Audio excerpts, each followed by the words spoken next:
Hallelujah, praise the Lord. കർത്താവിന്റെ സാന്നിധ്യം ഈ ശുശ്രൂഷയിൽ നിറഞ്ഞ് കവിയട്ടെ എന്നും വിശ്വാസത്തോടെ കേൾക്കുന്ന എല്ലാവരുടെ മേലും സ്വർഗീയ നന്മകൾ നിറയപ്പെടട്ടെ എന്നും പ്രാർത്ഥിക്കുകയാണ്. Praise the Lord, hallelujah. കഴിഞ്ഞ നമ്മുടെ എപ്പിസോഡ് ശാപവും അനുഗ്രഹവും എന്ന എപ്പിസോഡ് അനേകരെ വിടുവിച്ചതായി പലരും ഫോൺ ചെയ്ത് അറിയിച്ചു. ആ അനുഗ്രഹിക്കപ്പെട്ട ശുശ്രൂഷയിൽ സ്വർഗം നിങ്ങൾക്ക് ധാരാളമായ നന്മകൾ നൽകിയതിന്, വിടുതൽ തന്നതിന് ഞാൻ ദൈവത്തിന് നന്ദി പറയുകയാണ്. ഹല്ലേലൂയ. ഈ വിവരം നിങ്ങൾ എല്ലാവരെയും അനുഗ്രഹിച്ചു എന്ന വിവരം അറിഞ്ഞതിൽ ദൈവത്തിന് സ്തുതി. വലിയ സന്തോഷമുണ്ട്. നമ്മുടെ ഈ എപ്പിസോഡ് ക്ഷണക്കത്തും ശാപശക്തികളും എന്ന ഈ എപ്പിസോഡിലൂടെ വലിയ മാറ്റങ്ങൾ നമ്മുടെ ജീവിതത്തിന് ദൈവം തരാൻ പോവുകയാണ്.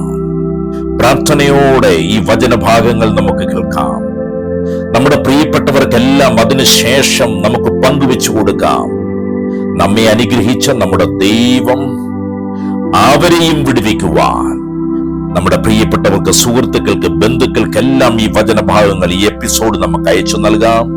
പ്രിയപിതാവേ, ഈ ശുശ്രൂഷയിലൂടെ അങ്ങ് ചൊരിഞ്ഞിരിക്കുന്ന എല്ലാ നന്മകളും അനുഗ്രഹങ്ങളും കേൾക്കുന്ന എന്റെ മേൽ, വചനം സ്വീകരിക്കുന്ന എന്റെ കുടുംബത്തിന്റെ മേൽ ധാരാളമായി അങ്ങ് വർഷിക്കണമേ എന്ന് യേശുവിൻ നാമത്തിൽ പ്രാർത്ഥിക്കുകയാണ്. അടുത്തൊരു മണ്ഡലത്തിലേക്ക് നമ്മൾ ഇറങ്ങുകയാണ്. ലൂക്കായുടെ സുവിശേഷത്തിലേക്ക് പോലെ. ലൂക്കായുടെ സുവിശേഷം അതിന്റെ 11-ാമത്തെ അധ്യായം 24 മുതലുള്ള തിരുവചന ഭാഗങ്ങൾ. Hallelujah, hallelujah. ലൂക്കായുടെ സുവിശേഷം 11-ാം അധ്യായം 24, 25, 26 വായിക്കാം. അശുദ്ധാത്മാവ് ഒരു മനുഷ്യനെ വിട്ടുപോയിട്ട് നീരില്ലാത്ത പ്രദേശങ്ങളിൽ. എല്ലാവരും ശ്രദ്ധിച്ച്, ആരാ വിട്ടുപോയത്? ഒരാളെ എന്ത് ചെയ്തു? വിട്ടുപോയി. അയാളെപ്പോയിട്ട് കൂടെ ചേർന്നിരുന്ന, അവന് ചില ബിസിനസ് ചെയ്തുകൊണ്ടിരുന്നതാണ്, ചില പ്രവൃത്തികളൊക്കെ ചെയ്തുകൊണ്ടിരുന്നതാണ്, ചില പാപത്തിലൊക്കെ പങ്കുചേർന്നുകൊണ്ടിരുന്നവരാണ്. ഒരു ദിവസം അവൻ യേശുവിനെ കുറിച്ചുള്ള വചനം കേട്ടു, യേശുവിനെ രക്ഷിതാവായി സ്വീകരിച്ചു, പാപത്തോട് താരതമ്യിച്ച് ഏറ്റുപറഞ്ഞപ്പോൾ പുറത്തായി. പുറത്തായിട്ട് നീരില്ലാത്ത പ്രദേശങ്ങളിൽ തണുപ്പ് തിരഞ്ഞു നടക്കുന്നു. മൂപ്പരെന്ത് ചെയ്തു? എടാ, എന്തൊരു വിവരമില്ലാത്തവനാ. തണുപ്പ് അന്വേഷിച്ച് നടക്കുന്ന സ്ഥലം ഏതാ? നീരില്ലാത്ത സ്ഥലം. ഏതാ? വെള്ളമില്ലാത്ത സ്ഥലത്ത് കൂടെ പുള്ളി എന്തന്വേഷിച്ച് നടക്കുന്നു? ഉയ്യോ, ഘടകവിരുദ്ധമല്ലേ?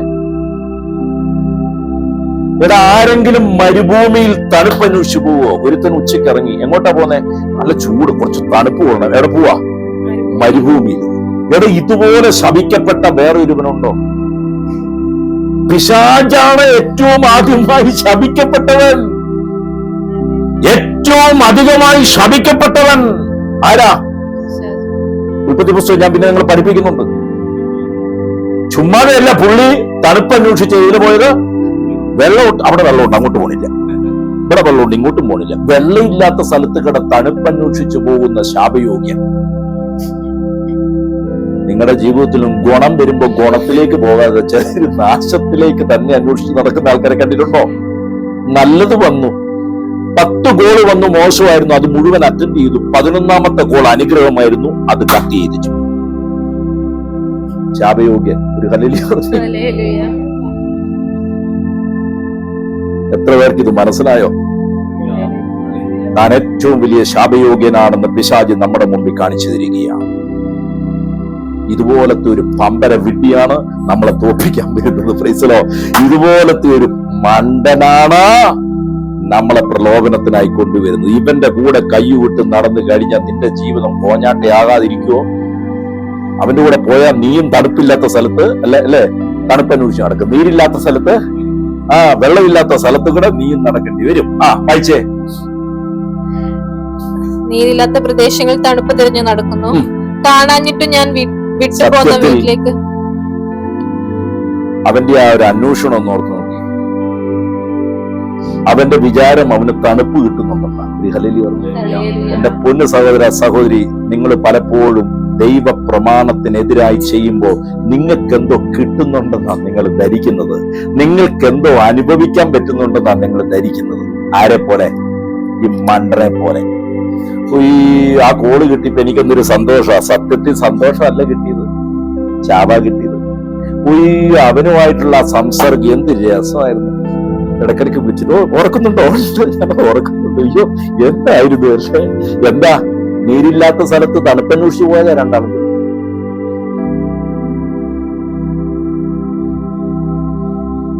വൈകുന്നേരം തണുപ്പന്വേഷിക്കാൻ പോയതാ എല്ലാരും കൂടെ കൂടി, കൂട്ടം കൂടിയിട്ട്. ഏതാ കുപ്പിയായിട്ട്.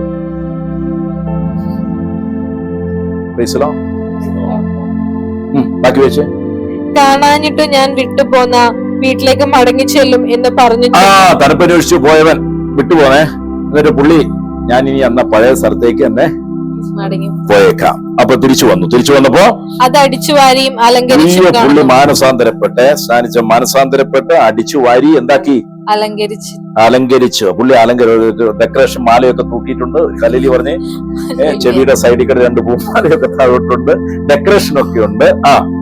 അപ്പോൾ അവൻ പോയി പുള്ളിക്ക് കയറാൻ പറ്റുന്നില്ല. കാരണം എന്താ? ഇതെന്തായി? അലങ്കരിച്ച് വൃത്തിയായിട്ടായിരിക്കുന്നത്. പുള്ളി എന്താക്കിയിട്ടാ പോയത്? അർത്ഥം എന്നാ? എങ്ങനെയാ പോയത്? നാശകോശമാക്കിയിട്ടിട്ടാണ് പോയത്. തിരിച്ചു വന്നപ്പോഴാണ് പുള്ളി ഇങ്ങനെയൊക്കെ കാണുന്നത്. അയ്യോ ഇവൻ നന്നായല്ലോ. ഒരു ഹല്ലേലൂയ പറഞ്ഞ് പ്രാർത്ഥനയുണ്ട്, സ്തുതിപ്പുണ്ട്, ആരാധനയുണ്ട്, ഹല്ലേലൂയയുണ്ട്, വചനം വായിക്കുന്നുണ്ട്. സമയമൊക്കെ കിട്ടുമ്പോ അലങ്കരിച്ച് വൃത്തിയാക്കി വെച്ചിരിക്കുക. അപ്പൊ മൂപ്പർ എന്ത് ചെയ്തു? മൂപ്പർക്ക് മനസ്സിലായി കയറാൻ പറ്റുന്നില്ല. മൂപ്പര് തിരിച്ചുപോയിട്ട് എന്ത് ചെയ്തു? അപ്പോൾ അവൻ പോയി തന്നിലും ദുഷ്ടത ഏറിയ 7 പോകുന്ന വഴിക്ക് ഒരാത്മാവിനെ കണ്ടു. ഇവനേക്കാളും കടകട്ട ഒരാത്മാവ്. പറഞ്ഞു, എടാ ഒരു അവസരമുണ്ട് കേട്ടോ, നമുക്കൊരു ചെറിയ പരിപാടി ഉണ്ട്, വാ കൂടെ കുടിക്കാം, കൊട്ടേഷനാ, ഞാൻ കുറച്ച് തന്നേക്കാൻ നിനക്ക്. അത് കഴിഞ്ഞ് ഇവർ രണ്ടുപേരും കൂടെ നടക്കുമ്പോ വേറെ ഒരു വ്യഭിചാര ദുർഭൂതത്തെ കണ്ടേ, കുറച്ചും കൂടെ കടുപ്പ് അവനും പിടിച്ചു. വേറെ ഒരു ശാപയോഗ്യം കൊടുക്കുന്ന ഒരു സാധനത്തിനെ കണ്ടേ. അങ്ങനെ ദുഷ്ടരായ 7 ആത്മാക്കളെ കൂട്ടിക്കൊണ്ടുവരും. 7 പേരും കൂടെ ഒന്നിച്ച് തിരിച്ചു വന്ന മക്കളെ കൂട്ടിക്കൊണ്ടുവരുന്നു. അവയും അതിൽ കടന്നു പാർത്തിട്ട് ആ മനുഷ്യന്റെ പിന്നത്തെ സ്ഥിതി മുമ്പത്തതിനേക്കാൾ വല്ലാതെയായി. ഇവരെല്ലാം കൂടെ വന്ന് മൂപ്പരുടെ ഉള്ളിൽ കേറിയിട്ട് മൂപ്പരുടെ സ്ഥിതി എന്തായി? വചനം കേൾക്കാൻ വരുന്നതിന് മുമ്പുള്ള അവസ്ഥയെക്കാളും. അങ്ങനെയുള്ള ചിലരെ കണ്ടിട്ടില്ലേ? പ്രാർത്ഥിക്കാൻ അവൻ പ്രാർത്ഥനയ്ക്ക് പോകുന്നതിന് മുമ്പ് കുരുത്തം കെട്ടവനായിരുന്നു. അവനെ ധ്യാനത്തിന് കൊണ്ടുപോയി. ധ്യാനം എല്ലാം കഴിഞ്ഞ് തിരിച്ചു വന്ന് കുറച്ചു ദിവസം കഴിഞ്ഞപ്പോഴേക്ക് അവൻ പണ്ടത്തെക്കാളും കഷ്ടത്തിലായി. പണ്ട് അവൻ കഴിഞ്ഞിട്ട് നടന്നു പോകുമായിരുന്നു, ഇപ്പൊ ഇഴഞ്ഞാ പോകുന്നത്.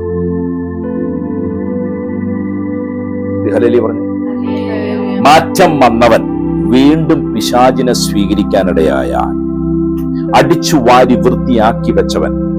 നിങ്ങൾ അറിഞ്ഞോണം, നിങ്ങൾ ഒരിക്കൽ ക്രിസ്തുവിനെ അറിഞ്ഞ ശേഷം, നിങ്ങളെ ക്ലീൻ ചെയ്തതിന് ശേഷം വീണ്ടും നിങ്ങൾ അവന്റെ ഹിതത്തിന് നിങ്ങളെ ഏൽപ്പിച്ചു കൊടുത്താൽ നിങ്ങളുടെ സ്ഥിതി ആദ്യത്തതിനേക്കാൾ കഷ്ടമായിരിക്കും.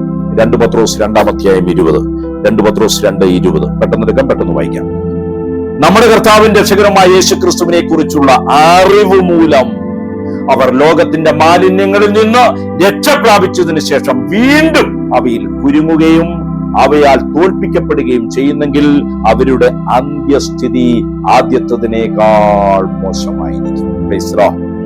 POC ബൈബിളിൽ നിന്നുള്ള ഭാഗമാണ് ഞാൻ വായിച്ചത്. വേണമെങ്കിൽ ഒന്ന് വായിക്കാം. POC ആരെടുത്തുള്ളത്? 2 പത്രോസ് 2:20.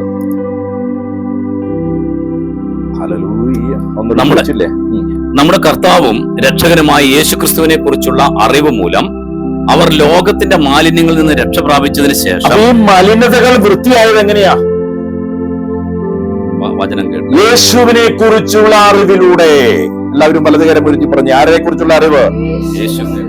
അപ്പൊ യേശുവിനെ കുറിച്ചുള്ള അറിവ് നമ്മളിൽ വരുമ്പോൾ നമ്മളിലുള്ള മലിനതകൾ എന്താകും?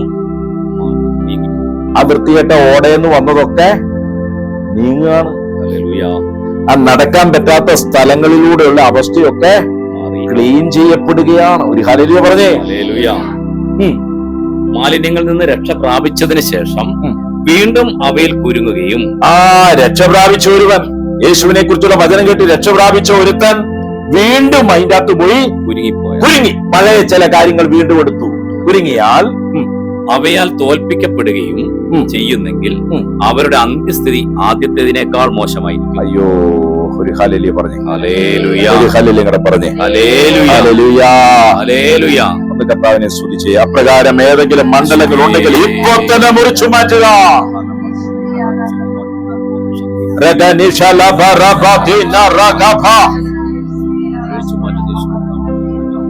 യേശുവിനെ അറിഞ്ഞ ശേഷം വീണ്ടും പഴയതിലേക്ക് പോയെങ്കിൽ മാപ്പാക്കണമേ.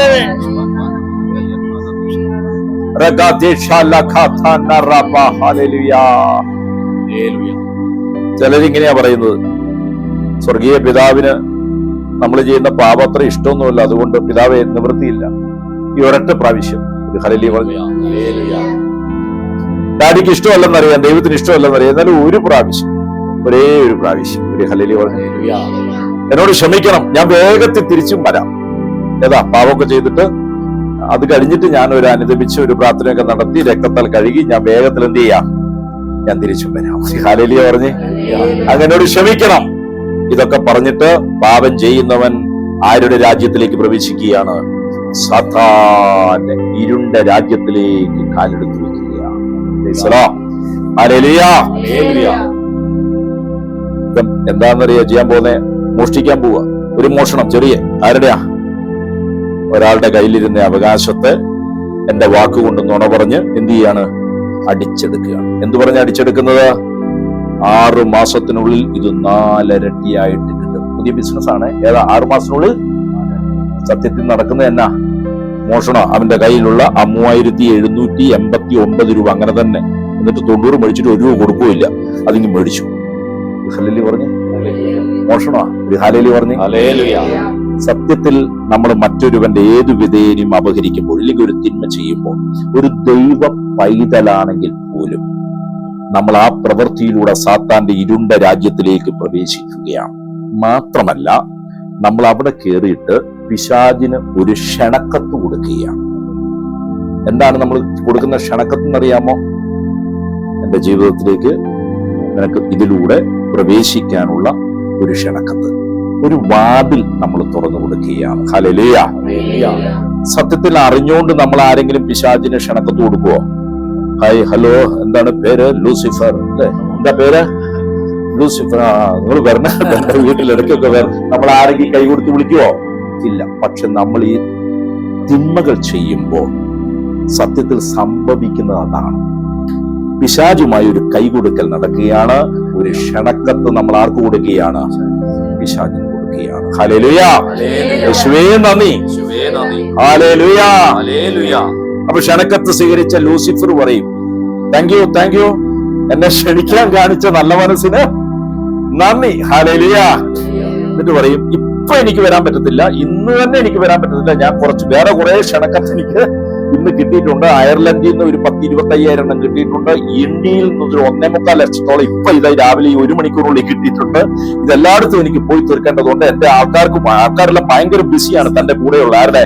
പിശാചിന്റെ കൂടെയുള്ള അസിസ്റ്റന്റുകൾക്ക്, ദുരാത്മാക്കളൊക്കെ ഭയങ്കര തിരക്കിലാണ്. അതുകൊണ്ട് ഞാനിത് സൂക്ഷിച്ചു വെക്കും ഉറപ്പായിട്ട്. എന്നിട്ട് ഞാന് സമയം കിട്ടുന്നത് അനുസരിച്ച് വരാം. ഹല്ലേലൂയ. ഹല്ലേലൂയ. ഓരോ പാപം ചെയ്യുമ്പോഴും ശാപ ശക്തികൾക്ക് നമ്മൾ ഓരോ ക്ഷണക്കത്ത് കൊടുത്തിരിക്കുകയാണ്. നിന്റെ 12ാമത്തെ വയസ്സിൽ നീ ക്ഷണക്കത്ത് കൊടുത്തു. ആ വയസ്സിൽ ഇഷ്ടം പോലെ കൊടുത്തു. 16ാം വയസ്സിൽ നീ ആദ്യമായിട്ട് വേറൊരു സ്പെഷ്യൽ ക്ഷണക്കത്ത് കൊടുത്തു. 18ാം വയസ്സിൽ വേറൊരു ക്ഷണക്കത്ത് കൂടെ കൊടുത്തു. ഹല്ലേലൂയ. ആ ക്ഷണക്കത്ത് കിട്ടിയ പിശാച് പറഞ്ഞു, നിന്റെ അപ്പനും എനിക്ക് ഇപ്പോഴത്തെ ഒരു ക്ഷണക്കത്ത് തന്നായിരുന്നു, ഞാൻ പുള്ളിയെ ഇടയ്ക്കിടയ്ക്ക് സന്ദർശിക്കുന്നുണ്ട്, മോനെ ഞാൻ സന്ദർശിക്കാൻ കേട്ടോ, കാരണം ഞാൻ വെച്ചിട്ടുണ്ടായിരുന്നു. ആ ശാപഫലമാണ് നീ പൊഴി പാപം ചെയ്തിരിക്കുന്നത്. ഹല്ലേലൂയ. അപ്പൊ സാത്താൻ നമ്മളോട് വലിയ കരുതലുള്ളവനാ കേട്ടോ. ഏത് കാര്യത്തിലാ? ഈ ക്ഷണക്കത്തൊക്കെ സ്വീകരിച്ചു വെച്ച് വേണ്ട സമയത്ത് നമ്മുടെ വീട്ടിൽ സന്ദർശനം നടത്താൻ സാത്താൻ ഭയങ്കര കരുതലാണ്. അതാണ് അവന്റെ തന്ത്രം. ഒരു ഹല്ലേലൂയ പറഞ്ഞു. ഹല്ലേലൂയ. ഇതിനെയാണ് വചനം നിയമപരമായ അവകാശം എന്ന് പറയുന്നത്. ഒരുവൻ പാപം ഏറ്റു പറഞ്ഞാൽ പോലും ഈ നിയമപരമായ അവകാശം അവിടെ കടക്കുകയാണ്. ഹല്ലേലൂയ. ഇതെന്താണെന്നറിയാമോ? നിങ്ങളുടെ ജീവിതത്തിൽ സാത്താൻ ഇടപെടാൻ മാത്രമല്ല, നിങ്ങളുടെ തലമുറകളിലും ശാപം കൊണ്ടുവരാനുള്ള ഒരു സമ്മതപത്രത്തിലാണ് നിങ്ങൾ ഒപ്പിട്ടിരിക്കുന്നത്. ഹല്ലേലൂയ. എത്ര പേർക്ക് മനസ്സിലായി പറഞ്ഞത്? എന്തോരം ക്ഷണക്കത്ത് കൊടുത്തില്ല. ചിലര് പറയുന്നു ഇന്നലെ രാത്രിയിലും ഞാൻ 2-3 ക്ഷണക്കത്ത് കൊടുത്തിട്ടുണ്ടായിരുന്നു, ഇന്ന് രാവിലെ ഞാൻ കൊടുത്തൊരു ഹല്ലേലൂയ പറഞ്ഞേ. എന്നാൽ ദൈവത്തിന്റെ കോടതിയിൽ നമ്മൾ കുറ്റക്കാരായി തീർന്നിരിക്കുകയാണ്. ഇത് മൂലം ദൈവത്തിന് അത് അനുവദിക്കാതിരിക്കാൻ പറ്റില്ല. കാരണം നിയമപരമായി അവന് കിട്ടിയ അവകാശമാണ്, നമ്മളെ ഏൽപ്പിച്ചു കൊടുത്തത്, നമ്മളായിട്ട് ക്ഷണിച്ചതാ. നിങ്ങൾ യേശുവിനെ എങ്ങനെയാ നിയമപരമായിട്ട് അവകാശം കൊടുത്തത്? നിങ്ങൾ ക്ഷണിച്ചതുകൊണ്ടല്ലേ വന്നത്. നിങ്ങൾ യേശുവിനെ അംഗീകരിച്ച്, യേശുവിനെ വിശ്വസിച്ച്, അവന്റെ വചനം കേട്ട് യേശുവിനെ കർത്താവായി സ്വീകരിക്കുന്നതിന് മുമ്പ് യേശു വന്നോ? ഇല്ല.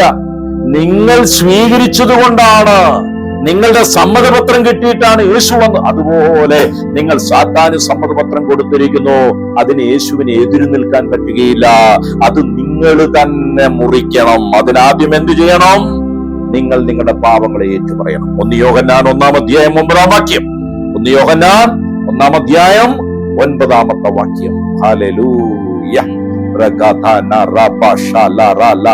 ഇത് പറഞ്ഞുകൊണ്ടിരിക്കുമ്പോൾ തന്നെ നിങ്ങളുടെ ഓരോരുത്തരുടെ ജീവിതത്തിലുള്ള കുറവുകളെ ഓർത്ത് ഏറ്റു പറയുന്നവർക്കായി ദൈവത്തിന് സ്തോത്രം. ആ സമ്മതപത്രത്തെ കീറാൻ തുടങ്ങിയവരെ ഓർത്ത് ദൈവത്തെ സ്തുതിക്കുന്നു. ആ ക്ഷണക്കത്തുകൾ ആത്മാവിൽ പോയി അവന്റെ കയ്യിൽ നിന്ന് മുറിച്ചു കളയുന്നവർക്കായി സ്തോത്രം.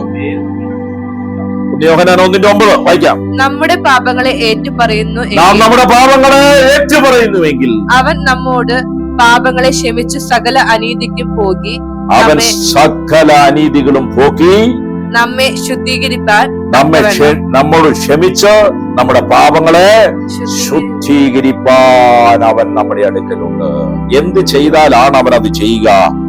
നമ്മൾ ഏറ്റു പറഞ്ഞാൽ. നമ്മൾ ആരോടാ ഏറ്റു പറയേണ്ടത്? ഒരു ലോഹയിട്ടയാളുടെ അടുത്തല്ല. ഒരു ഹല്ലേലൂയ പറഞ്ഞു. യേശുവിന്റെ അടുക്കൽ ഹല്ലേലൂയ പറഞ്ഞു. യേശുവിനോട് ഏറ്റു പറഞ്ഞ. ചിലര് വിചാരിക്കുന്നത് ഞാൻ ഇയാളോട് ഏറ്റു പറഞ്ഞാൽ പാവമോചനം കിട്ടുന്ന. ഹല്ലേലൂയ. ആദ്യത്തെ പത്രോസ് എന്ന് ആദ്യത്തെ മാർപ്പാപ്പ എന്നൊക്കെ ഇവരൊക്കെ പറയുന്ന പത്രോസ്, പുള്ളി മാർപ്പാപ്പയല്ല, ഒരു കോപ്പുമല്ല കേട്ടോ. ഒരു ഹല്ലേലൂയ പറഞ്ഞു. പുള്ളി ഒരിക്കൽ വചനം പറഞ്ഞപ്പോ ഒരു മന്ത്രവാദി മാനസാന്തരപ്പെട്ടു. പത്രോസ് കൈവെക്കുമ്പോൾ ആൾക്കാർക്ക് പരിശുദ്ധാത്മാവിനെ കിട്ടുന്നു, രോഗികൾ സൗഖ്യം പ്രാപിക്കുന്നു. അപ്പൊ മന്ത്രവാദിക്ക് തോന്നി എന്റെ മന്ത്രത്തെക്കാളും രസമാണല്ലോ ഇത്. പുള്ളി കുറച്ച് പൈസയൊക്കെ എടുത്തോണ്ട് വന്ന് പത്രോസിന്റെ അടുത്ത് ഇങ്ങനെ കൊണ്ടിട്ട് ഇങ്ങനെ കയ്യിൽ ഇങ്ങനെ കൊടുത്തിട്ട് പത്രോസ് വിചാരിച്ചു സ്വോത്രക്കാർക്ക് ദശാംശമാണെന്ന് വിചാരിച്ചു. ഇത് ഇരിക്കട്ടെ കേട്ടോ. അതെ, നിങ്ങൾ കൈവെക്കുമ്പോ കിട്ടുന്ന പരിപാടി ഉണ്ടല്ലോ, ശക്തി സ്ലൈങ് ആയിട്ട് വീഴുന്നു, ആത്മശക്തി എന്ന് പറയുന്നത്. അത് ഇത് കൈപ്പിടിച്ചോ, എന്നിട്ട് അത് എനിക്ക് ലേശം തരണം, അത് എനിക്കും അത് ഉപയോഗിക്കണം. ഉടനെ പത്രോസ് പറഞ്ഞു, നിന്റെ വെള്ളിത്തുട്ടുകൾ നിന്നോടുകൂടെ നശിക്കട്ടെ. ദൈവത്തിന്റെ നന്മ, അനുഗ്രഹം പണം കൊടുത്ത് വാങ്ങാമെന്ന് നീ വ്യാമോഹിച്ചു. എന്നിട്ട് പറയാൻ, ഈ കാര്യത്തിൽ നിനക്ക് യാതൊരു പങ്കാളിത്തവും ഉണ്ടാവുകയില്ല. Hallelujah, hallelujah. എന്നിട്ട് പറയുകയാണ്, ഒരു പക്ഷേ നീ അനുദപിച്ച് ഏറ്റു പറഞ്ഞാൽ നിനക്ക് രക്ഷ ലഭിക്കുമായിരിക്കും. അപ്പൊ മൂപ്പര് മാപ്പാപ്പയായിരുന്നെങ്കിൽ നീ ഒരു കാര്യം ചെയ്യ്, കുട്ടൂത്ത എന്നോട് പറ, ഞാൻ കേൾക്കട്ടെ എന്തൊക്കെ ചെയ്തു. എന്നിട്ട് ആഹാ എന്നെ വന്ന് കാണണം കേട്ടോ. ഒരു ഹല്ലേലൂയ പറഞ്ഞു.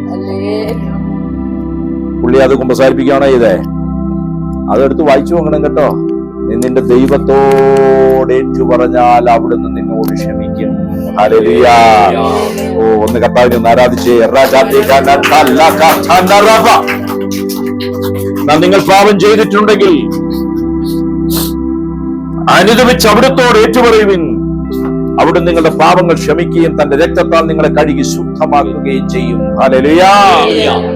അപ്പൊ ഒരുവൻ പറഞ്ഞു, കർത്താവേ ഞാനങ്ങനെ മോഷ്ടിച്ചു, ഞാനങ്ങനെ വ്യഭിചാരം ചെയ്തു, ഞാനിങ്ങനെ ചെയ്തു, ഏറ്റു പറഞ്ഞു, യേശു രക്തത്താൽ കഴുകി പാപമോചനം നമുക്ക് നൽകി. പക്ഷെ ക്ഷണക്കത്തുകളുടെ കാര്യമോ? സാത്താന് നമ്മൾ കൊടുത്ത നിയമപരമായ അവകാശമോ? അത് നമ്മൾ തന്നെ തിരിച്ചറിഞ്ഞ് ബോധപൂർവം അതെന്ത് ചെയ്യണം? അത് കീറിക്കളയണം, മുറിച്ചു കളയണം. ഹല്ലേലൂയ. സാത്താൻ വന്നൊന്നും നിങ്ങളെ ഓർപ്പിക്കത്തില്ല. നീ കീറിയില്ല കേട്ടോ. നീ 2013 എന്നെ ഏൽപ്പിച്ച ക്ഷണക്കത്തിന്റെ കയ്യിലുണ്ട്, ഞാൻ നാളെ വരുവാണേ, ഇന്നലെ ഞാൻ വന്നേ, ഓർപ്പിക്കുവോ? സാത്താൻ ഓർപ്പിക്കുന്നില്ല. ഒരു ഹല്ലേലൂയ പറഞ്ഞേ. Hallelujah, hallelujah. അവൻ അത് ഉപയോഗിക്കാനുള്ള സമയം തക്കം നോക്കിയിരിക്കുകയാണ്. അവൻ വഞ്ചകനാണ്. ഹല്ലേലൂയ. എല്ലാരും പറഞ്ഞേ, അവൻ വഞ്ചകനാണ്. നമ്മുടെ പാപം തന്നെ നമ്മളെ മറപ്പിച്ച് കളയും. പിന്നെയാണ് നമ്മുടെ പൂർവികരുടെ പാപം ഓർപ്പിക്കുകയോ. ഹല്ലേലൂയ. യേശുവേ നന്ദി, യേശുവേ സ്തോത്രം, യേശുവേ ആരാധന. യോശുവയുടെ പുസ്തകം 23-ാം അധ്യായം 6. യോശുവ 23:6. ഹല്ലേലൂയ. മോശയുടെ നിയമഗ്രന്ഥത്തിൽ എഴുതിയിരിക്കുന്നതെല്ലാം വിശ്വസ്തയോടെ അനുസരിക്കുകയും അനുഷ്ഠിക്കുകയും ചെയ്യുവിൻ. അതിൽ നിന്ന് ഇടം വലം വ്യതിചലിക്കരുത്. ഹല്ലേലൂയ. ഹല്ലേലൂയ. ഇടത്തോട്ടോ വലത്തോട്ടോ മാറാതിരിക്കാൻ ഉറപ്പുള്ളവരായിരിക്കും. സത്യവേദപുസ്തകത്തിൽ പറയുന്നത് ന്യായപ്രമാണങ്ങളിൽ നിന്ന്, വചനത്തിൽ നിന്ന്, കൽപ്പനകളിൽ നിന്ന് വലത്തോട്ടോ ഇടത്തോട്ടോ മാറാതിരിക്കാൻ ഉറപ്പുള്ളവരായിരിക്കുവിൻ. 7-ാം വാക്യം. നിങ്ങളുടെ ഇടയിൽ ശേഷിച്ചിരിക്കുന്ന ഈ ജാതികളോട് നിങ്ങൾ ഇടകലരരുത്. അതിന്റെ 6 മുതൽ നിങ്ങൾ വായിച്ച പോലെ 6-ന്റെ ഒരു ബി വായിച്ചേ. ആദ്യത്തെ അല്ല, 6-ാം അധ്യായത്തിന്റെ 2-ാമത്തെ ഭാഗം വായിച്ചേ. ന്യായപ്രമാണ പുസ്തകത്തിൽ എഴുതിയിരിക്കുന്നതൊക്കെയും പ്രമാണിച്ചു നടപ്പാനും അതിൽ നിന്ന് വലത്തോട്ടെങ്കിലും ഇടത്തോട്ടെങ്കിലും മാറാതിരിപ്പാനും ഏറ്റവും ഉറപ്പുള്ളവരായിരിക്കും. അതാണ് സത്യദോസും ബിയോസിയും തമ്മിലുള്ള വാക്കുകളുടെ വ്യത്യാസം. ഏറ്റവും ഉറപ്പുള്ളവരായിരിക്കും. ഏതിലാ? വചനത്തിൽ ഉറപ്പ് പ്രാപിക്കണം. അല്ല ചിലര് അങ്ങനെയെല്ലാം വചനത്തിലുണ്ടാ. എന്റെ അപ്പ, ഞാൻ ആദ്യമായിട്ട് ഇന്നലെയാണ് ഇങ്ങനെ ഒരു വചനം ഉണ്ടെന്ന് കേൾക്കുന്നത്. നമുക്ക് അതിന്റെ അകത്ത് എന്തെങ്കിലും ഉറപ്പ് കിട്ടിയോ? വചനം വായിക്കണം നന്നായിട്ട്. ഒരു ഹല്ലേലൂയ പറഞ്ഞേ. ആദ്യം പുതിയ നിയമം നന്നായിട്ട് വായിക്കണം. ഒരു ഹല്ലേലൂയ പറഞ്ഞേ. വെറുതെ വായിച്ചു പോയപ്പോൾ അത് ഗ്രഹിക്കണം. ഓരോ ഭാഗങ്ങളിൽ നിന്ന് പ്രാർത്ഥിക്കണം. അതിന്റെ ഉള്ളം മനസ്സിലാക്കണം. പുതു നിയമം മുഴുവൻ വായിച്ചു കഴിഞ്ഞാൽ നിങ്ങൾക്ക് പഴയ നിയമത്തിലേക്ക് കയറാം. പക്ഷെ പുതിയ നിയമ അടിസ്ഥാനത്തിൽ നിന്നുകൊണ്ട് വേണം പഴയ നിയമങ്ങളെ നമ്മൾ തുറക്കുവാൻ, വായിക്കുവാൻ, ഗ്രഹിക്കുവാൻ. അല്ലെങ്കിൽ തെറ്റുപറ്റും. ഹല്ലേലൂയ. അടുത്ത വായിച്ചേ. നിങ്ങളുടെ ഇടയിൽ ശേഷിച്ചിരിക്കുന്ന ഈ ജാതികളോട് നിങ്ങൾ ഇടകലരരുത്. ജാതീയ സ്വഭാവത്തിലുള്ളവരോട് നിങ്ങൾ എന്ത് ചെയ്യരുത്? ഇടകലരുത് എന്ന് പറഞ്ഞാൽ അവരുടെ ആ തിന്മയാർന്ന സ്വഭാവത്തോട് നിങ്ങൾ ഇടകലരരുത്. നിങ്ങളുടെ തൊട്ടടുത്തുള്ള വീട്ടിലുള്ളവരും ജാതീയനാണ്, അതുകൊണ്ട് അവനോട് മിണ്ടൂലെന്നല്ല. അടുക്കളയിൽ നിന്ന് വെള്ളം ഒഴിക്കുമ്പോ ചേച്ചി ഇപ്പുറം ഒന്ന് വെള്ളം ഒഴിക്കുന്നത് ജാതിയാണ്, ഞാനൊന്നും മിണ്ടൂലപ്പ, വചനം പറഞ്ഞിട്ടുണ്ട്. അങ്ങനെയാണോ? അല്ല. അവരിലുള്ള തെറ്റായ സ്വഭാവത്തോട് നമ്മൾ എന്ത് ചെയ്യരുത്? മിങ്കിള് ചെയ്യരുത്. എല്ലാവരും ഒന്ന് പറഞ്ഞ് എന്ത് ചെയ്യരുത്? 2 കൈയൊക്കെ ഒന്ന് എടുത്ത് എന്നിട്ട് കാണിച്ച് എന്ത് ചെയ്യരുത്? മിങ്കിള് ചെയ്യരുത്. ജാതികളോട് ആക്കി പറഞ്ഞേ. ജാതികളോട് പറഞ്ഞേ.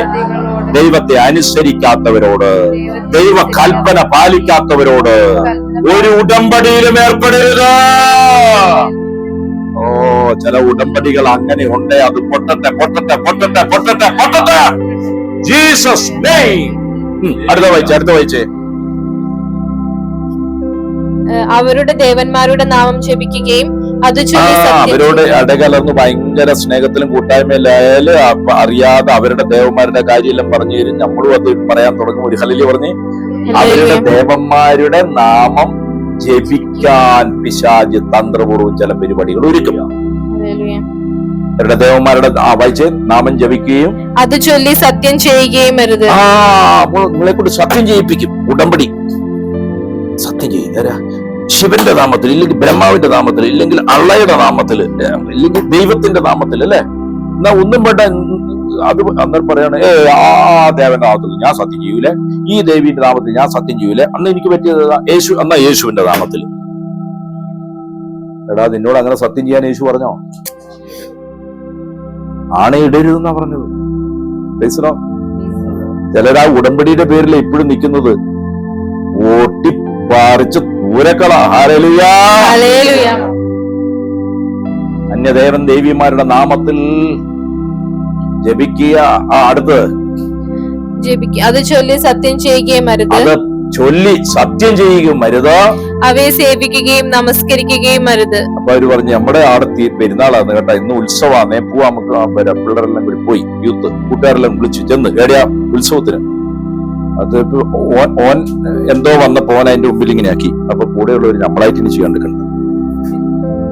അതോടെ പിശാചിന് അവകാശമായി. അടുത്ത പെരുന്നാളാണ്. അടുത്ത ആ നേർച്ചയുണ്ടല്ല. ഒരു ഹല്ലേലൂയ പറഞ്ഞു.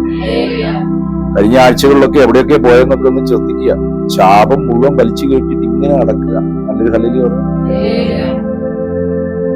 അമ്മാവ് പറയുന്നത് കേസസ്, ശാപങ്ങൾ. കൂട്ടുകാരി വിളിച്ചതാ, അവര് വിളിച്ചതാ, ഗ്രൂപ്പിൽ നിന്ന് വിളിച്ചതാ, പള്ളിയിൽ നിന്ന് വിളിച്ചതാ, അമ്പലത്തിൽ നിന്ന് വിളിച്ചതാ, കൂട്ടുകാരി വിളിച്ചതാ. എന്നെ മാത്രമേ ഞാൻ ക്ഷണിച്ചിട്ടുള്ളേ. അത് കേട്ടപ്പോഴേക്കും എന്നെ പേടിയാ ആ ഉത്സവത്തിൽ. അടുത്ത വായിച്ചേ, കഴിഞ്ഞ ആവർത്തനം 28:36 വായിച്ചേ. നിയമാവർത്തനം 28:36. നിയമാവർത്തനം 28:36. വായിക്ക. നട്ടലിലേക്കെല്ലാം ജീവൻ ഇറങ്ങട്ടെ, കാലുകളിലേക്കെല്ലാം ജീവൻ ഇറങ്ങട്ടെ. ശാപം വരുന്ന വഴികളെ ഓരോന്നും തിരിച്ചറിഞ്ഞോണം കേട്ടോ. സരിതേ, ഇഷ്ടംപോലെ ഇല്ലേ? കേട്ടപ്പോ തന്നെ ഒരു കൊട്ടയില്ലേ? മുറിക്കണം. ഇങ്ങനെ ഇരുന്നാ പോരാ. ഒരു ഹല്ലേലൂയ പറഞ്ഞേ. വായിച്ചോ. യഹോവ നിന്നെയും നീ നിന്റെ മേൽ ആക്കിയ രാജാവിനെയും നീയാകട്ടെ നിന്റെ പിതാക്കന്മാരാകട്ടെ അറിഞ്ഞിട്ടില്ലാത്ത ഒരു ജാതിയുടെ അടുക്കൽ പോകുമാറാകും. അവിടെ നീ മരവും കല്ലുമായി അന്യദേവങ്ങളെ സേവിക്കും. നമ്മുടെ പിതാക്കന്മാർ തലമുറകൾ നേരെ റാണിപുരം മലയിലേക്ക്, കള്ളാറിലേക്ക്, മടമ്പത്തേക്ക്, ഹല്ലേലൂയ, ജാതികളുടെ ഇടയിൽ കൊണ്ടുവന്നിട്ട് അവരും അവരെ പോലെ അവർക്ക് അവരുടെ അമ്പലത്തിൽ ചില വിഗ്രഹങ്ങൾ, നമ്മുടെ പള്ളിയിൽ വേറെ വിഗ്രഹങ്ങൾ. ഒരു ഹല്ലേലൂയ പറഞ്ഞേ. അപ്പൊ ഇതൊന്നും അറിയാത്ത ഒരാൾ കർത്താവിനെ കുറിച്ച് കേൾക്കുമ്പോ പള്ളിയിൽ ഇരിക്കുന്ന യേശുവാണ് അതല്ലേ? ഹല്ലേലൂയ. പിന്നൊന്ന് തൊട്ട് വണങ്ങിയേക്കാം. എന്നെ കേൾക്കുന്ന പ്രിയപ്പെട്ടവരെ, ഇതൊരു ശാപമാണ്. നിങ്ങൾ അറിയാതെ അതിനെ നമസ്കരിക്കുന്നതും വണങ്ങുന്നതും ശാപത്തിന്റെ ഫലമായിട്ടാണ്. നിങ്ങളായിരിക്കുന്ന കുടുംബം, ആ പാരമ്പര്യം അങ്ങനെ ചെയ്യുന്നത് ശാപഫലമാണ്. ഏതാ? ആ വിഗ്രഹങ്ങളെ സേവിക്കുക. ഡിസംബർ 25 കൊണ്ടുവരുന്ന ഉണ്ണീശയെ ഉമ്മ വയ്ക്കുക.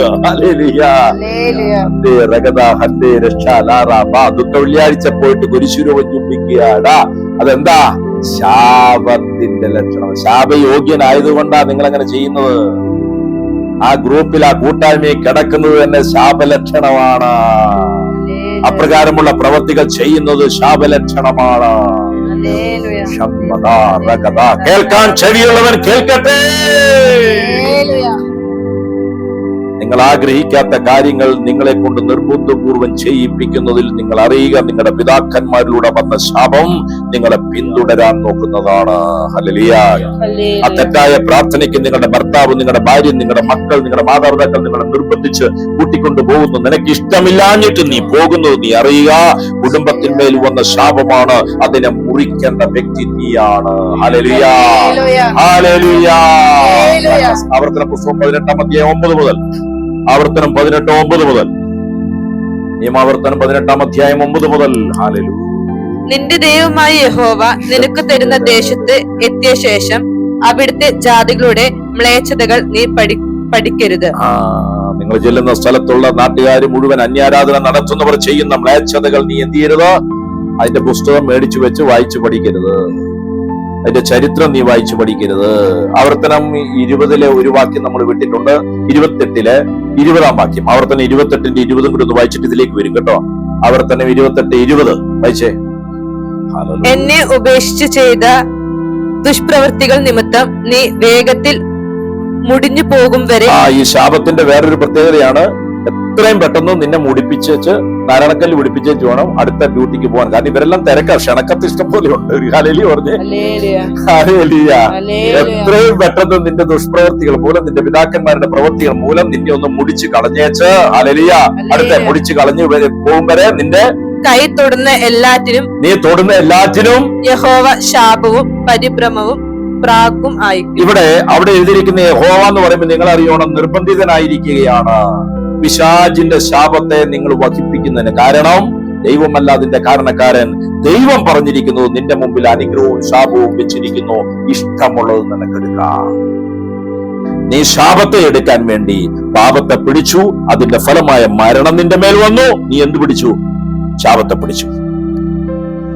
അപ്പൊ എത്രയും പെട്ടെന്ന് മുടിഞ്ഞു പോകണമെന്നാണ് പിശാചിന്റെ ആഗ്രഹം, ഈ ശാപത്തിന്റെ ആഗ്രഹം. ഒരു ഹല്ലേലൂയ പറഞ്ഞേ. ഈ പരിഭ്രമം വരുന്നതുണ്ടല്ലോ, പെട്ടെന്ന് പരിഭ്രമിക്കുക, അനാവശ്യമായി പരിഭ്രമിക്കുക ശാപത്തിന്റെ ഒരു ലക്ഷണമാണ് കേട്ടോ. ഒരു ഹല്ലേലൂയ പറഞ്ഞേ. ഒരുത്തൻ കാറിങ്ങനെ കയറ്റി ഇപ്പുറത്തേക്ക് ഇങ്ങനെ തിരിക്കുക, അവൻ തന്നെ ഓണടിച്ചിട്ട് അവൻ തന്നെ പേടിച്ചു. പെട്ടെന്ന് പരിഭ്രമം വരിക. ഒരു ഹല്ലേലൂയ പറഞ്ഞു. അത് ഏതോ ഒരു ശാപം മുറിക്കാനുണ്ട്. എന്തെങ്കിലും നിസ്സാര കാര്യം വരുമ്പോഴേക്കും കിടുകിട വിറയ്ക്കുക, പരിഭ്രമിക്കുക, പേടിക്കുക, കൈ വിറയ്ക്കുക, പറയാൻ പറ്റാത്ത അവസ്ഥ അല്ലെ? ചില സ്ഥാപനത്തിലേക്ക് എന്നിട്ട് ഞാൻ ഒന്നും പറയില്ല, ഞാൻ നിങ്ങൾ പപ്പ ഞങ്ങൾ നീയാ പറയേണ്ടത്. പരിഭ്രമവും പ്രാക്ക് അല്ലെ? പരിഭ്രമവും എന്താണെന്ന് പറഞ്ഞിരിക്കുന്നത്? പ്രാക്ക്. എന്താ പ്രാക്ക്? പ്രാഗുക. ചിലരെ കണ്ടിട്ടുണ്ടോ? ഒന്ന് പറഞ്ഞ് രണ്ടാമത്തേന് അവരെന്ത് ചെയ്യും? പ്രാഗും. നീ ഗുണം പിടിക്കുകയല്ല, നല്ലത് അവര് പറയാറേ ഇല്ല. ഹല്ലേലൂയ. അപ്രാകുന്നവനെ കാണുമ്പോൾ മര്യാദയ്ക്കൊന്ന് നോക്കിയോണം കേട്ടോ. മുകൾ മുതൽ താഴെ വരെ ശാപം കൊണ്ടിരിക്കുക. അതുകൊണ്ട് ഈ പ്രായിക്കൊണ്ടിരിക്കുന്നത്. ഇനി 18:9 ആവർത്തനം 18:9. നിയമാവർത്തന പുസ്തകം 18-ാം അധ്യായം 9-ാം വാക്യം. നിന്റെ ദൈവമായ യഹോവ നിനക്ക് തരുന്ന ദേശത്ത് എത്തിയ ശേഷം അവിടുത്തെ ജാതികളുടെ മ്ലേച്ഛതകൾ നീ പഠിക്കരുത്. ജാതികളുടെ മ്ലേച്ഛതകൾ നീ പഠിക്കാൻ പോകരുത്. ആ ബുക്കുകളൊക്കെ എടുത്ത് വായിച്ചുകൊണ്ട് നടക്കരുത്. അത് പഠിക്കാൻ വേണ്ടി നോക്കരുത്. അതിന്റെ ചരിത്രം അന്വേഷിച്ച് നടക്കണ്ട. അടുത്തത്, തന്റെ മകനെയോ മക്കളെയോ അഗ്നിപ്രവേശം ജാതികളുടെ ചില ആചാരങ്ങളാണ് മക്കളെ അഗ്നിപ്രവേശനം. അഗ്നിയിലൂടെ നിങ്ങൾ വീഡിയോ ഒക്കെ കണ്ടിട്ടില്ലേ? ചിലർ ഇങ്ങനെ അഗ്നിയിലൂടെ നടക്കുന്നത്, എന്നിട്ട് മേലെ കയറാൻ പറ്റാണ്ട് ഈ ചന്തികുത്തി വീണ് കണ്ടിട്ടുണ്ടോ തീയില്? അവന്റെ എല്ലാം മൂട്ടിന്റെ അവസ്ഥ ഓർത്ത് നോക്കി. ഒരു ഹല്ലേലൂയ പറഞ്ഞേ. ഇതെല്ലാ ജാതിയിലും ഉണ്ട് കേട്ടോ. ഹൈന്ദവ ഇതിൽ കണ്ടിട്ടുണ്ട്, മുസ്ലിം ഇതിൽ കണ്ടിട്ടുണ്ട്, ഇമാരി പണിയെടുക്കുന്നവരെ. ഒരു ഹല്ലേലൂയ പറഞ്ഞേ. മക്കളെ അഗ്നിപ്രവേശനം ചെയ്യിക്കുക. അടുത്ത പ്രശ്നക്കാരൻ കേട്ടിട്ടുണ്ടോ? ഒരാള് പോവുക, എന്താണ് ആകപ്പാടെ പ്രശ്നമാണ്, മൊത്തത്തിൽ പ്രശ്നമാണ്. അതുകൊണ്ട് നിങ്ങളുടെ പോകുന്നു, ഞാൻ പ്രശ്നക്കാരനെ കാണാൻ പോവാ. പ്രശ്നം തീർക്കാൻ ആരെ കാണാൻ പോകുന്നു? ആദ്യമായിട്ട് കേൾക്കുക. പ്രശ്നം തീർക്കാൻ വേണ്ടി. പ്രശ്നം ഇല്ലാത്തവനെ കണ്ടാലല്ലേ അവൻ തീർക്കുള്ളൂ. പ്രശ്നം തീർക്കാൻ പ്രശ്നക്കാരന്റെ അടുത്ത് പോകുന്നവൻ ശപിക്കപ്പെട്ടവൻ. അടുത്ത മുഹൂർത്തം നോക്കുന്നത്. ബ്രദറെ 10:30 മുഹൂർത്തം.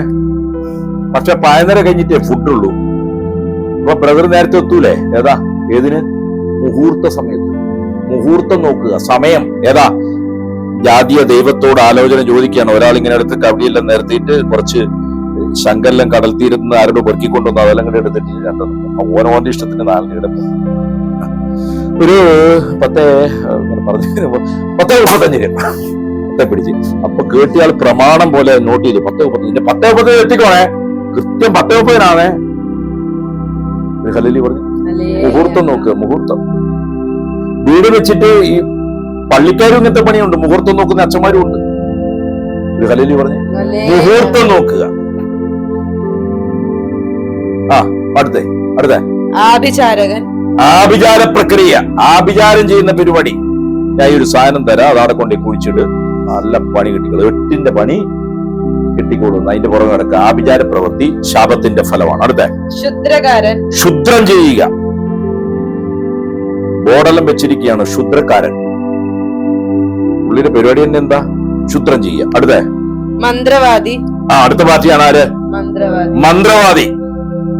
പുള്ളി തലമുടിയും പെട്ടൂല, താടിയും പഠിക്കൂല, ഉള്ള ചാരം മുഴുവൻ തലയിലും തൂത്ത് കാലയിലും തൂത്ത്. നല്ലതാ, ചൊറി പിടിക്കാതിരിക്കും. ഒരു ഹല്ലേലൂയ പറഞ്ഞേ. കാരണം ഈ പണ്ടൊക്കെ കാരണവന്മാര് ചൊറി പിടിച്ച് കഴിയുമ്പോ ചാരമൊക്കെ എടുത്ത് തൂക്കാറ്. ഒരു ഹല്ലേലൂയ പറഞ്ഞേ. മന്ത്രവാദി. വെളിച്ചപ്പാടൻ. അത് കണ്ടിട്ടുണ്ടോ? വെളിച്ചപ്പാട്. അവര് വാളെല്ലാം കൈ കെട്ടിക്കഴിഞ്ഞാൽ പുള്ളിന്റെ വിചാരം ഞാനാന്ന് കിടന്നെല്ലാം അവൻ ആരെ കിട്ടിയാലും പോയി തലക്ക് കൊത്തു ഓടിക്ക് വേണം. ഒരു ഹല്ലേലൂയ പറഞ്ഞ്. വെളിച്ചപ്പാട്. ഞാനാ ദൈവം പറയുക. ഒരു ഹല്ലേലൂയ പറഞ്ഞ്. ഇതെല്ലാം ജാതീയ ശക്തികളാണ്, ജാതീയ പ്രവൃത്തികളാണ്. ഇത് കാണാനൊക്കെ എന്ത് ഇഷ്ടാന്ന് അല്ലേ സരിത? അതാണ് അടുത്തൊന്നും എത്തി നോക്കി ഇങ്ങനെ കാണാൻ ഇഷ്ടം. ചുമ്മാതെയല്ല. വായിച്ചെടുത്ത് വെച്ച് ലക്ഷണം പറയുന്നവൻ. ലക്ഷണം അല്ലേ? ഏതാ? മുഖം നോട്ടക്കാരൻ. കൈ നോക്കി ലക്ഷണം പറയാ. ചിലര് ഇതൊന്നും പോരാഞ്ഞിട്ട് സൈറ്റിൽ കയറിയിട്ട് ലക്ഷണം നോക്കുന്നത്. ഇങ്ങോട്ട് വളഞ്ഞാൽ എന്താണ്? ബ്രദറെ, ഞാൻ ആ സൈറ്റിൽ കയറിയിട്ട് നോക്കിയപ്പോ എന്റെ കയ്യില് ആ വര ഇങ്ങോട്ട് തിരിഞ്ഞിട്ടുണ്ട്. അതിൽ എഴുതിയിരിക്കുന്നത് ഇങ്ങനെ പ്രശ്നം ഉണ്ടാവുന്നതാണ്. ഇനി ബ്രദറും കൂടെ ഒന്ന് പ്രാർത്ഥിച്ചിട്ട് പറയുമെന്ന്. ഒരു ദിവസം മുന്നേ ഒരാൾ വിളിച്ചിട്ട് പറഞ്ഞതാണ്. പിന്നെ ജീവിതത്തിൽ വിളിക്കാൻ തോന്നിയിട്ടില്ല. ഒരു ഹല്ലേലൂയ പറഞ്ഞു. ഒരു ഹല്ലേലൂയ കൂടെ പറഞ്ഞു. ലക്ഷണം പറയാ. കൈനോട്ടക്കാരന്റെ അടുത്ത് പോവാ. മോൻ നോക്കി ലക്ഷണം പറയാ. തത്തമ്മയൊന്നും ഇല്ല, നിങ്ങൾ പോയിട്ട് വാ, തത്തമ്മയായിട്ട് വരാൻ. ഏതാ? തത്തമ്മ വന്നിട്ട് ഒരു ചീട്ട് കൊത്തിയെടുക്കുന്ന, വലിച്ചെടുക്കുന്ന ലക്ഷണം പറയും. എന്ന് നീ ലക്ഷണം പറഞ്ഞോ അന്ന് നിന്റെ മേൽ ഒരു ശാപത്തിന്റെ ക്ഷണക്കത്ത് നീ കൊടുത്തിട്ടുണ്ട്. അടുത്ത വായിച്ചോ. അഞ്ജനകാരൻ. അഞ്ജനക്കാരൻ ഏതാ? മഷിനോട്ടക്കാരൻ. വെറ്റിലൊക്കെ എടുത്തു വെച്ചിട്ട് എന്ത് ചെയ്യും? ചുണ്ടമ്പരിലെന്ന് വെച്ചിട്ട് ഇപ്പൊ അവര് ഹൈദരാബാദ് കഴിഞ്ഞിന്. ലക്ഷണം പറയുന്നത് ഒരു തോട്ടിൽ കാണുന്നു. അടുത്ത. എന്നിങ്ങനെയുള്ളവരെ നിങ്ങളുടെ ഇടയിൽ കാണരുത്. ഈ കാര്യങ്ങൾ ചെയ്യുന്നവനെല്ലാം യഹോവയ്ക്ക് വെറുപ്പാക്കുന്നു. 11 വാക്യം ഒന്നുകൂടെ വായിച്ചതിന്റെ. മന്ത്രവാദി, വെളിച്ചപ്പാടൻ, ലക്ഷണം പറയുന്നവൻ, അഞ്ജനക്കാരൻ എന്നിങ്ങനെയുള്ളവരെ നിങ്ങളുടെ ഇടയിൽ വേറെ ഒന്നുണ്ട്, അത് വിട്ടുപോയതുണ്ട്. മൃതസന്ദേശ വിദ്യക്കാരൻ. POC ഒന്ന് വായിച്ചേ. വെളിച്ചപ്പാട്, ക്ഷുദ്രക്കാരൻ, മൃതസന്ദേശ വിദ്യക്കാരൻ. മൃതസന്ദേശ വിദ്യക്കാരൻ ഏതാ? മരിച്ചു പോയവരോട് കാര്യങ്ങളൊക്കെ ചോദിച്ചിട്ട് ആ വിശേഷം പറയുന്നവര്. ഇവിടെ വല്യപ്പ മരിച്ചു പോയതല്ലേ? ഞാൻ ചോദിച്ചോട്ടെ. വല്യപ്പ ഹലോ. ഇവരുടെ പറച്ചിൽ കേട്ട് ഇവർ രണ്ടാളും ഇപ്പൊ അടുത്തൊന്നും സംസാരിക്കുന്നവരെ എന്താന്ന് മോനെന്ന് ചോദിച്ചോല്ലേ. ഇവരുടെ ഈ പ്രശ്നത്തിന് വല്യപ്പാപ്പ എന്താ പറയുന്നത്? ഇങ്ങനെ ഒന്ന് ചെയ്തോളാം പറ. അതിന് എത്രയാവും? ഒരു 22,000 രൂപ ഇവിടെ വെക്കാൻ പറ. അപ്പൊ 22,000 ഇവിടെ വെച്ചോളി. എന്നിട്ട് കാര്യം ചെയ്യും. ഒരു കല്ലല്ലേ പറഞ്ഞ് ആരാ മരിച്ചുപോയ ആരോട്? വല്യപ്പാപ്പയോട് സന്ദേശം ചോദിക്കുക. മരിച്ചുപോയ ചിലരോടൊക്കെ ചോദിക്കുന്നൊക്കെ കേട്ടിട്ടില്ലേ അല്ലേ? ഒരു ഹല്ലേലൂയ പറഞ്ഞേ. ഹല്ലേലൂയ. ആവർത്തന പുസ്തകം 7-ാം അധ്യായം 25. ആവർത്തനം 7:25.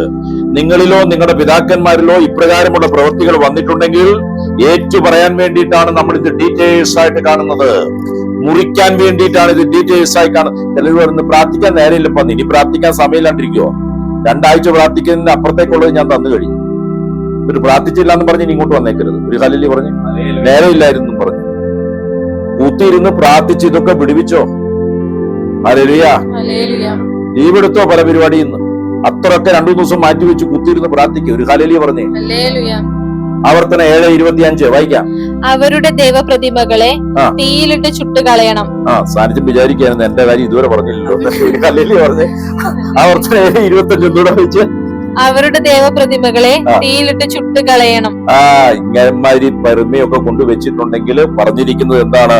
ചുട്ട് കളഞ്ഞേക്കുക. അതെടുത്ത് ഏതെങ്കിലും കൊണ്ട് കെറ്റിലൊന്നും കൊണ്ടിട്ടേക്കരുത്. വള്ളിയിലൊക്കെ തൂങ്ങിക്കിടന്നു കഴിഞ്ഞാൽ നാട്ടുകാർ അത് കണ്ടു കഴിഞ്ഞാൽ ദൈവം തൂങ്ങിക്കിടക്കുന്ന ദേവൻ എന്നൊക്കെ പേരിട്ടിട്ട് അതിനെ വീട്ടിൽ കൊണ്ടുവെക്കും. ചുട്ട് കളഞ്ഞോളുക. അടുത്തത്. നീ വശീകരിക്കപ്പെടാതിരിപ്പാൻ അവയിന്മേലുള്ള വെള്ളിയും പൊന്നും മോഹിച്ച് എടുത്തുകൊള്ളരുത്. വിഗ്രഹങ്ങളുടെ വെള്ളിയും പൊന്നും. എന്നാ പിന്നെ നല്ലത് കണ്ടിരിക്കട്ടെ, വില കൂട്ടിയത് മറ്റേത് കളഞ്ഞേക്കാം. ഹല്ലേലൂയ പറഞ്ഞു. ആ സാധനം എടുത്തേക്കരുതെന്നേ പറഞ്ഞു കേട്ടോ. അന്യ ദൈവങ്ങൾക്ക് ഉപയോഗിക്കുന്ന ആ വസ്തുക്കളുടെ വില കൂടിയ വസ്തുക്കൾ നിങ്ങൾ ഉപയോഗിക്കരുത്. ഒരു ഹല്ലേലൂയ പറഞ്ഞേ. അടുത്ത വായിച്ചേ. അത് നിന്റെ ദൈവമായ യഹോവയ്ക്ക് അറപ്പാകുന്നു. ഹല്ലേലൂയ.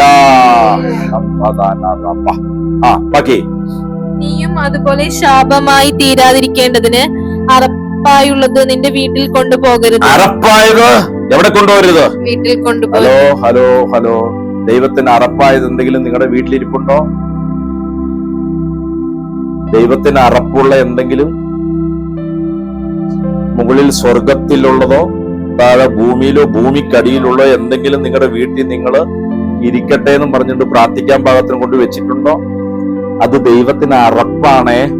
നിങ്ങളിന്ന് വിശുദ്ധമാണെന്ന് കരുതുന്ന പലതും ദൈവത്തിന് എന്താണ്? അറപ്പാണ്. അത് നിങ്ങളുടെ വീട്ടിൽ കാണരുത്. ഹല്ലേലൂയ. അത് തീയിലിട്ട് കളയണം. ഹല്ലേലൂയ. യേശുവേ നന്ദി. ആവർത്തന പുസ്തകം 28-ാം അധ്യായം 30 മുതൽ. അടുത്ത്.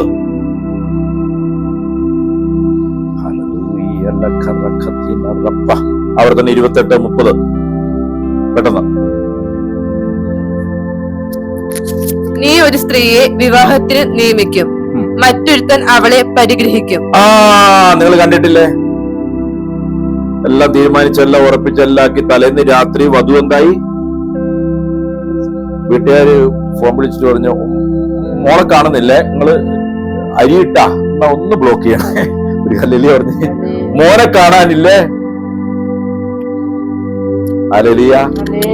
പെണ്ണിനെ കല്യാണം കഴിക്കാൻ വേണ്ടി കാര്യങ്ങളൊക്കെ തീരുമാനിച്ച് വീട്ടുകാരെല്ലാം നിർബന്ധിച്ച് ആ സമയമാവുമ്പോ ഒന്നുകൂടെ വായിച്ചത്. നീ ഒരു സ്ത്രീയെ വിവാഹത്തിനു നിയമിക്കും, മറ്റൊരുത്തൻ അവളെ പരിഗ്രഹിക്കും. വേറെ ഒരുത്തൻ എന്ത് ചെയ്യും? അവളെ പരിഗ്രഹിക്കും. ഒരിക്കലും ഒരു സഹോദരൻ പറഞ്ഞത് ഭാര്യ എന്നൊരു പേര് മാത്രമേ ഉള്ളൂ, മോളുടെ ഭർത്താവ് വേറെയാന്നപ്പ, കൊച്ചിന്റെ അപ്പം വേറെയാ. ഹല്ലേലൂയ പറഞ്ഞു. അവളെ പരിഗ്രഹിക്കുന്നത് ആരാ? മറ്റൊരുത്തൻ. അതേത് ലക്ഷണമാ? ശാപം എന്റെ കുടുംബത്തിലുണ്ട് എന്നതിന്റെ ഒരു ലക്ഷണമാണ്. ഹല്ലേലൂയ. അടുത്ത വായിച്ചോ. നീ ഒരു വീട് പണിയിക്കും, എങ്കിലും അതിൽ പാർക്കയില്ല. അയ്യോ, നിന്റെ അവകാശമാ, നിന്റെ വീടാ, പക്ഷെ നിനക്ക് മാത്രം അതിൽ കയറി പാർക്കാൻ ബുദ്ധിമുട്ട്. വേറെ ആരൊക്കെയോ അത് കയറി അവകാശമാക്കി. എന്താ? ശാപമാണ്. നല്ലൊരു ഹല്ലേലൂയ പറഞ്ഞേ. യേശുവേന്ന് വിളിച്ചു തുടങ്ങിക്കോ. Hallelujah, hallelujah. അടുത്ത വായിച്ചേ. നീ ഒരു മുന്തിരിത്തോട്ടം നട്ടുണ്ടാക്കും, നീ ഒരു ബിസിനസ് തുടങ്ങി, ഫലം അനുഭവിക്കുകയില്ല. പക്ഷെ അതിന്റെ ഫലമല്ല അപ്പൊ തന്നെ അവര് വെറ്റേതാണ്. ഇതിന്റെ പേപ്പർ, ആ പേപ്പർ, അതിനുള്ള പൈസ. അതിനിടയ്ക്ക് മെമ്പർ വന്നിട്ട് പറഞ്ഞ് ഒരാൾ ഒരു അയക്ക് കൊടുത്തോണേ, എന്നാലേ അതിനുള്ള ഇത് കിട്ടുള്ളൂ. ഹല്ലേലൂയ. അടുത്ത വായിച്ചേ. നിന്റെ കാളയെ നിന്റെ മുമ്പിൽ വെച്ച് അറുക്കും, എന്നാൽ നീ അതിന്റെ മാംസം തിന്നുകയും. കാളയായിട്ട് കാള പോത്ത് കച്ചവടം. ഒരു ഹല്ലേലൂയ പറഞ്ഞേ. ഹല്ലേലൂയ. നീ കാളയെ കൊണ്ട് അതിനുള്ള തീറ്റയും കൊടുക്കും, തവിടും കൊടുക്കും, ഭക്ഷണവും കൊടുക്കും, പണിക്കാരെ നിർത്തി ഇതെല്ലാം ചെയ്യും. പക്ഷെ വേറെ ഉള്ളവൻ അതിന്റെ നന്മയെടുക്കും. അതെന്തിന്റെ ലക്ഷണോ? ശാപത്തിന്റെ ലക്ഷണം. അടുത്ത വായിച്ചേ. നിന്റെ കഴുതയെ നിന്റെ മുമ്പിൽ നിന്ന് പിടിച്ചുകൊണ്ടുപോകും, തിരികെ കിട്ടുകയില്ല. നിന്റെ അവകാശത്തിലുള്ളതിനെ പിടിച്ചുകൊണ്ടുപോകും, അതിനെ തിരിച്ചു കിട്ടുകയില്ല. നിന്റെ ചില അവകാശങ്ങൾ കവർന്നെടുത്തുകൊണ്ടുപോകും, അതിനെ മടക്കി കിട്ടാത്ത അവസ്ഥ. അടുത്ത്. നിന്റെ ആടുകൾ ശത്രുക്കൾക്ക് കൈവശമാക്കും. നീ വളർത്തുന്ന ആടുകൾ, നീ തീറ്റ കൊടുക്കുന്ന ആടുകൾ, നിന്റെ മടിയിൽ കിടക്കുന്നതിനെ ശത്രു കൊണ്ടുപോകുന്ന അവസ്ഥ. നീ വളർത്തിയ നിന്റെ ആടുകളെ പോലെ പരിപാലിച്ച ചിലതിനെ ശത്രുക്കൾ കൊണ്ടുപോകുന്ന അവസ്ഥ.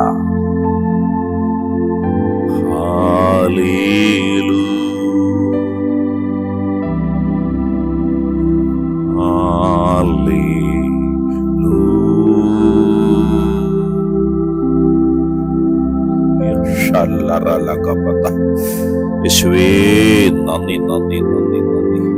എന്റെ സ്വർഗീയ പിതാവേ, അങ്ങേക്ക് 1000 നന്ദി. എന്റെ മേൽ അങ്ങ് അയച്ച വചനശക്തിക്കായി ഞാൻ അങ്ങേക്ക് നന്ദി പറയുന്നു.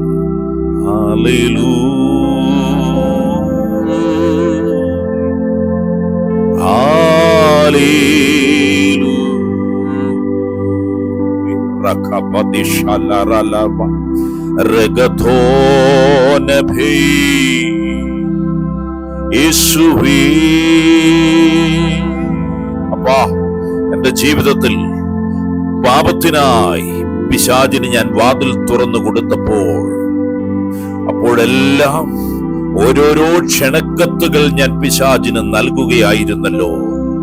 ആ തിരിച്ചറിവ് വചനത്തിലൂടെ അങ്ങ് എനിക്ക് നൽകിയതിന് ഞാൻ നന്ദി പറയുകയാണ്.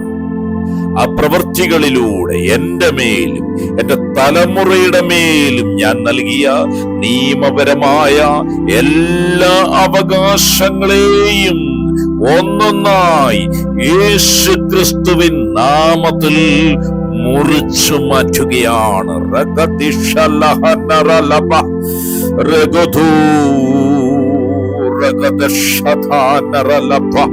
യേശുവിൻ നാമത്തിൽ മുറിക്കുന്നു അധികാരത്തോടെ.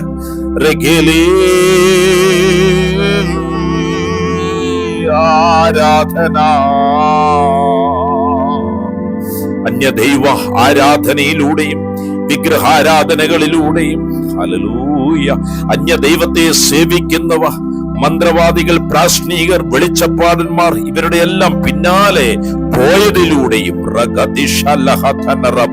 അന്യാരാധന നടക്കുന്ന ഇടം സന്ദർശിക്കുകയും വണങ്ങുകയും അപ്രകാരമുള്ള പ്രക്രിയകളിൽ ഏതെങ്കിലും വിധത്തിൽ ഞാൻ അറിഞ്ഞോ അറിയാതെയോ പങ്കുചേർന്നിട്ടുണ്ടെങ്കിൽ, ഞാനോ എന്റെ പിതാക്കന്മാരോ അതുവഴിയായി പിശാചിന് നൽകിയിട്ടുള്ള നിയമപരമായ എല്ലാ അവകാശങ്ങളെയും മുറിച്ചു മാറ്റുകയാണ്. സ്വർഗത്തിലെ അഗ്നിയാൽ അപ്രകാരം നൽകപ്പെട്ട എല്ലാ ക്ഷണക്കത്തുകളെയും കത്തിക്കുകയാണ്.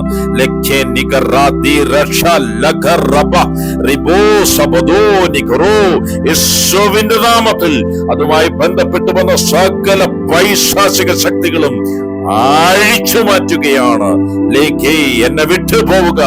എന്റെ ശരീരത്തിൽ, എന്റെ ഭവനത്തിൽ, എന്റെ മനസ്സിൽ, എന്റെ തലമുറകളിൽ, എന്റെ ആത്മാവിൽ, എന്റെ കുടുംബത്തിൽ ഒരു വസ്തുക്കളിലും പിശാചേ നിനക്ക് അവകാശമില്ല. ശാപശക്തികളെ മുറിച്ചു മാറ്റുന്നു. സ്വർഗീയ അനുഗ്രഹത്തിന് കീഴിലേക്ക് ഞാനും എന്റെ കുടുംബവും യേശുവിൽ വിശ്വസിച്ചുകൊണ്ട് അവിടുത്തെ വചനത്തെ മുറുക്കെ പിടിച്ചുകൊണ്ട് പ്രാർത്ഥനയാലും വചനശക്തിയാലും ആത്മശക്തിയാലും ഞാൻ പ്രവേശിക്കുകയാണ്. യേശുവിന്റെ പരിശുദ്ധ രക്തത്താൽ എന്നെയും എന്റെ കുടുംബത്തെയും കഴുകി ഞങ്ങളെ അങ്ങയുടെ സ്വന്തമാക്കിയതിന് നന്ദി. എന്റെ ജീവിതത്തെ ക്രിസ്തുവിനായി മാത്രം ഞാനിതാ പൂർണ്ണമായി ഏൽപ്പിക്കുന്നു. Jesus name.